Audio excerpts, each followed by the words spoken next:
আমাদের বাড়িতে অনুষ্ঠান হবে আর মন্দিরে কিছু দেয়া হবে না, এটা তো হতেই পারে না। তাই মন্দিরের জন্য নিয়ে চলে গেলাম দই আর মিষ্টি। আজ হচ্ছে আমাদের বাড়ির মেয়ের পুচকেটার জন্মদিন, তাই বাড়িতে এসে এইদিকে রান্না বান্নার প্রস্তুতিও চলছে। সম্পূর্ণটাই হবে নিরামিষ, আর কি হবে না না হবে রান্না চলো তোমাদের সঙ্গে একটু শেয়ার করি। রান্নাটাও যে করছে সেও কিন্তু গোসাই, সেও মন্দিরেই রান্না বান্না করে, তবে আজকে আমাদের বাড়িতে রান্না বান্না করবে। ওনাকে এদিকে হেল্প করছিলাম, এইদিকে ময়দা সবাই বেলতে বসে গেছি।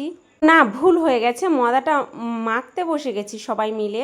না, ছোলার ডাল হয়ে গেছে, পায়েস হয়ে গেছে, আর আলুর দম হয়েছে। রান্না করতে করতে দেখো অনেকটাই রাত হয়ে গেছে, আর এইদিকে লিচির গোলাগুলো পাকানো হয়ে গেছে, আর এইদিকে হচ্ছে আলুর দম। তবে দেখো গ্যাসের যেই দাম, আর গ্যাস তো একদমই পাওয়া যাচ্ছে না, তাই এরা সম্পূর্ণ রান্নাটাই কাঠে হচ্ছে।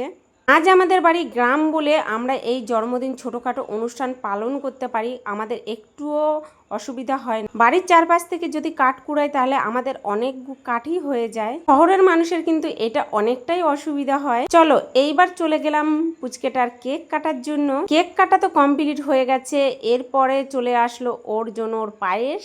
ওকে একটু পায়েস আমি খাইয়ে দিলাম, তারপরে সবাই একে একে খাওয়াচ্ছে। তারপরে লাস্টে যা হয় সোনো দিয়ে আমাদের মাথার ফোঁতা একদম অবস্থা খারাপ হয়ে গেছে।